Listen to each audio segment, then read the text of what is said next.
everybody. Welcome to the Carno Corner. Today I am interviewing Carno, and this is our moderator, Mishka. And we have a very serious topic for you guys today. We're going to be talking about the state of gaming and how it's impacting the world today. It's very prolific in its scope, and I think that it has a lot of impact for all of our listeners. Right. So we're just going to go and get started. Okay. So, what is the most interesting game that you've heard about that's going to be coming out within the next couple of years? I think the hottest new game that's going to be coming out is probably Ashes of Creation. It's the new MMORPG. It's a crowdfunded game. It's been in development since 2016.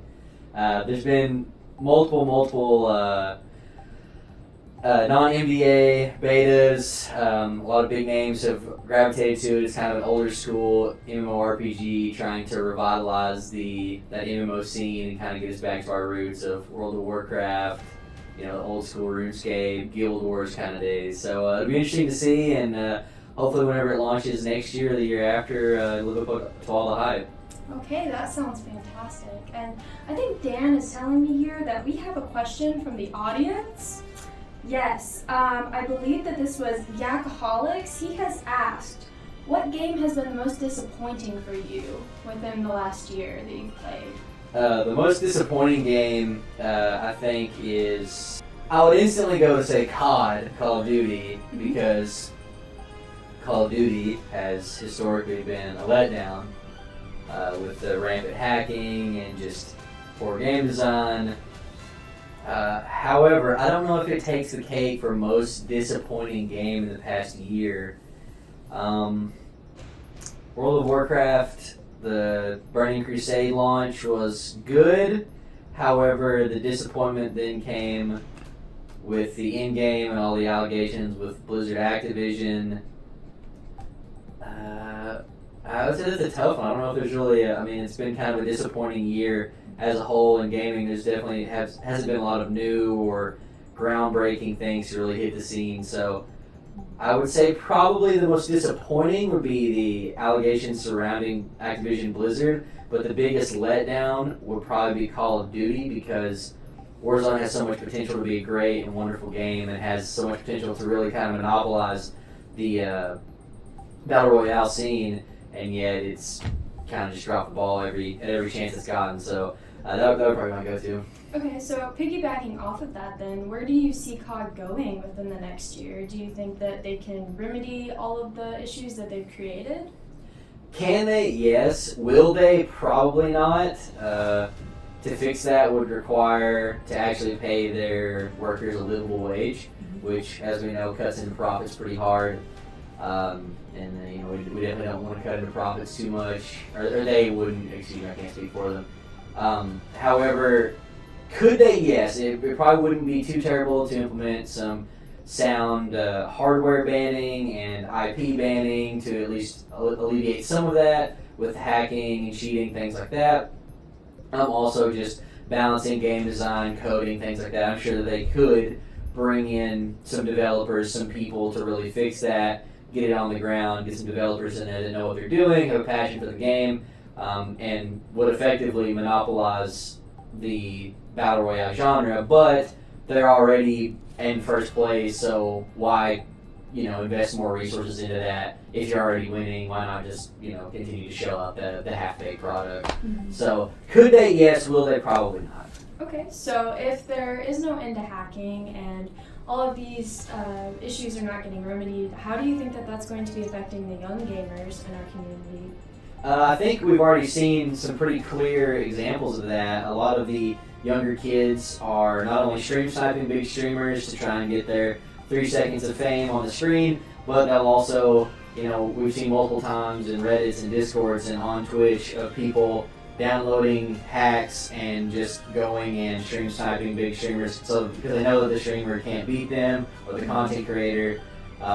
It's become more or less a meme of itself. Like at first, hacking was widely hated by everybody, but now it just seems like more and more people are doing it for the memes or for clout or to just make people mad or just because they're bored. And not to mention that the people that do try and hide it are trying to get into tournaments and make money off of it. Like we've seen multiple people get into big Twitch rivals, globally acclaimed tournaments and sneak cheats into it because they want to get payout. There's so much money invested in it. Obviously, they're going to do anything they can to get that money.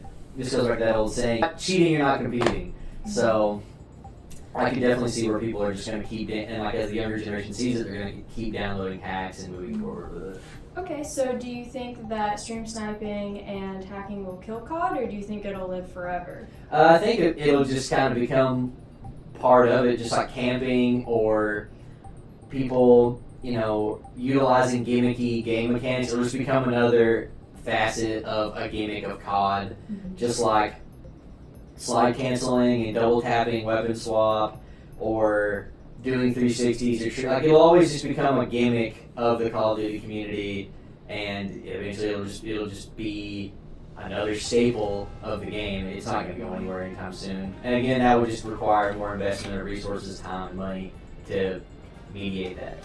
Okay, so with this disenfranchisement then, do you think that there will be a move for people to go towards private game developers rather than the big names like Activision Blizzard, Bethesda? Do you think that they'll move away?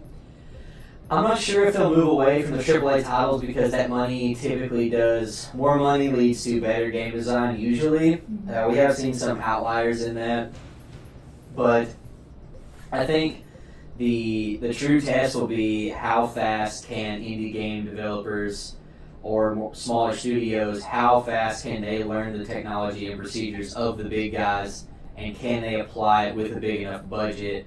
And once they do, if they do, can they maintain the small community niche-esque mindset of wanting to please the player, or are they going to eventually just grow into another form of an Activision Blizzard or a Bethesda, etc., where they become a mogul or a big giant, and then they just resort to the more capitalistic, vulturing, kind of just preying on their player base. So we'll see. I do think that Concerned Ape has done a very fantastic job in that front.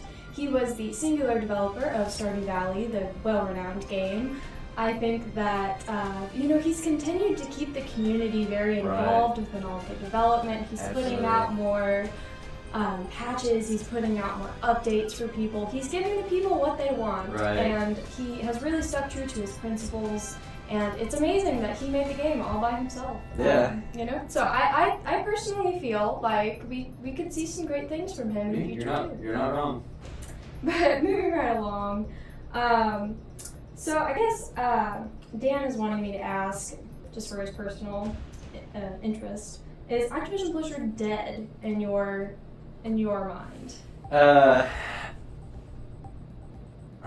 There's seemingly not a lot of life coming from there. I don't know if they're dead. It's just going to come down to what the legal.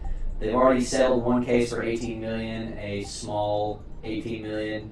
So there's still some more pending allegations going out there for them. Not really sure what they're going to do. However, if those allegations and this investigation turns out to be fruitful against Activision Blizzard, then the amount of money and litigations that might be placed on them could very well see the disbanding or shutting down or completely collapsing of Activision Blizzard. Because once you start getting into protection of investors and then protection of employees, employee rights, employee wages, it can add up pretty quick. So I imagine that even though a multi-billion-dollar company like Activision Blizzard, they would struggle to keep that plus the publicity under control so that they can continue to create and grow. I don't know. It's going to be hard to say. Time will tell. Yes, none of us can truly know the future. Hindsight is 20/20, as the saying goes. So another title that has come out very recently and had a fantastic smash hit drop, I guess. The beta went out of the water. There was a little bit of unhappiness with long queue times. Some people have come to calling it Q World on the internet. It has become a widely used hashtag.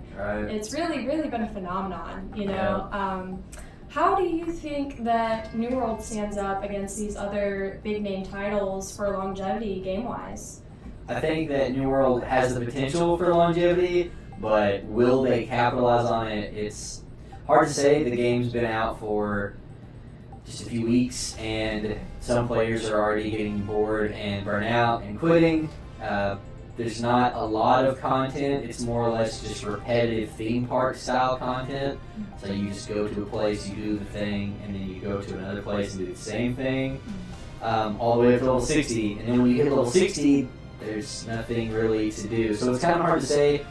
There's potential there if they can continuously put out content and create new patches. If they can, make expansions and new dungeons and new raids, add new weapons, new armor.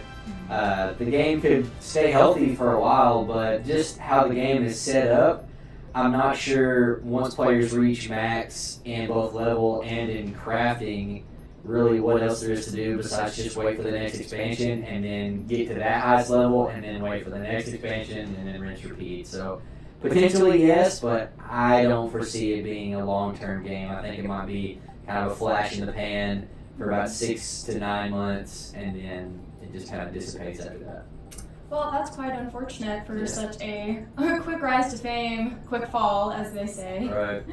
Okay, and I guess just to wrap things up, why don't you go ahead and give us a little cue into whatever you're really most looking forward to with your community and with your channel. What are some big things that we can expect going forward? Do you have any new plans for us? Yeah, I've got some new sponsorships coming forward. We've got some new plans for videos and new content coming out, some more community events.